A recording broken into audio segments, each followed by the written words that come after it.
Hi there, I'm Timothy Linsdale. I'm a video producer and a Christian. And I'm also putting on my science cap today because this is the 39th anniversary of the Mount St. Helens eruption as of May 18th, 2019.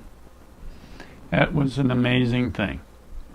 So just for a break today, I'd like to talk a little about something else. So let's do a little science.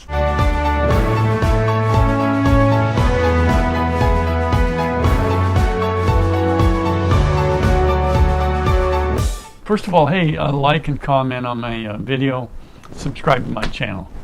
Mount St. Helens, as you may know, is a spectacular feature in the Northwest. Now, it's in Washington. They would be the southwest corner of Washington. And I have a little bit of historical experience with that. About that time, not about that time, but at that time, in 1980, I and my family just moved back, made a move from Nebraska to Jackson, Wyoming. And we, got there late in the day and parked and went in, ate, and went to bed. Next morning we get up and we go out.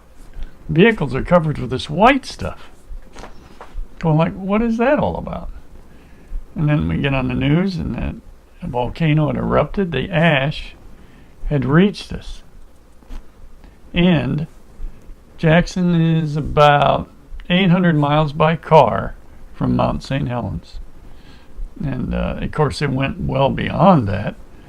And that ash probably circled the world for a while. That's usually how volcanoes work. So it was a violent eruption. Mount St. Helens is what they call a stratovolcano. And it was pretty crazy. Probably the best shot, from what I understand, was a plane or a helicopter, one or the other, happened to be flying around the mountain at the exact same moment it happened. There were photographers around that got shots of it to see that massive slide. That rock slide was like a 1.5 cubic mile of rock and ice, and that's quite a bit of real estate. But it was fascinating to see that ash on the vehicles. And I noticed the news stations are already telling us that you shouldn't rub that dust off, but just gently wash it off, because it's silica. It's like miniature sand. It'll scrape the paint. And at the time, the paint job in my car was pretty good, and it would have been noticeable. So, but anyway, one of the other things that happened is the hot gases and of that explosion, of that release in the of the volcano and the eruption. It in 6 minutes, the blast leveled 3.2 billion board feet of prime forest. And they say enough to build 640,000 homes, and over an area in excess of 150 square miles.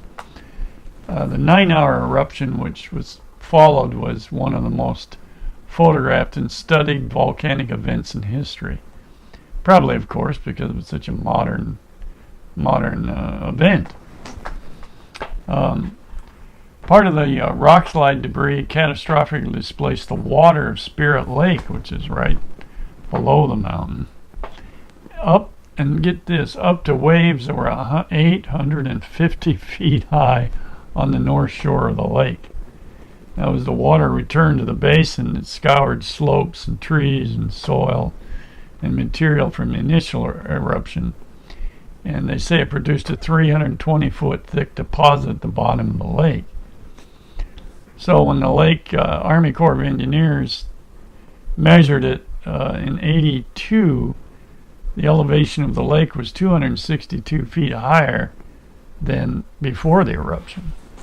So crazy stuff. Just gives you an idea what can happen. And this is not one of the biggest volcanoes. approximately 800 miles away, is Yellowstone, one of the largest calderas or volcanoes in the world. That would be catastrophic. That would probably wipe out the country and put the world into a winter. So hopefully that doesn't happen. Some of the debris from the eruption hit the Toutle River and diverted it and clogged it up, made a huge mess. 2/3 of the cubic mile rock slide and eruption debris occupies approximately 23 square miles of the valley, the average of 150 feet deep, with a maximum depth of 600 feet. Now this is the rock slide and the debris and the eruption.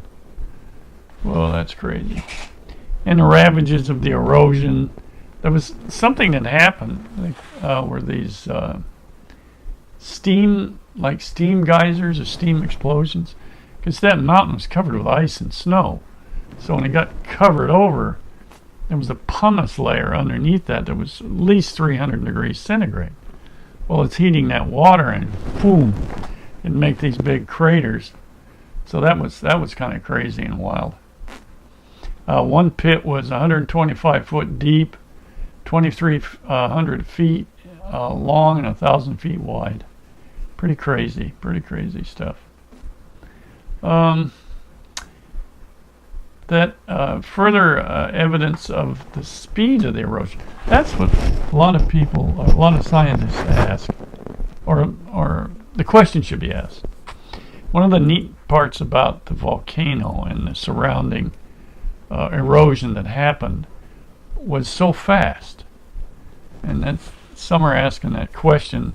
When you look at geology today, what looks like something that took a long time may not have taken a long time. As this Mount St. Helens eruption shows, there's some very deep erosion that happened catastrophically and very quickly, and shows rock layers that look a lot like rock layers you might see in Grand Canyon that show no erosion between the layers, which could be evidence that these things happen very, very rapidly and catastrophically, again, if you will.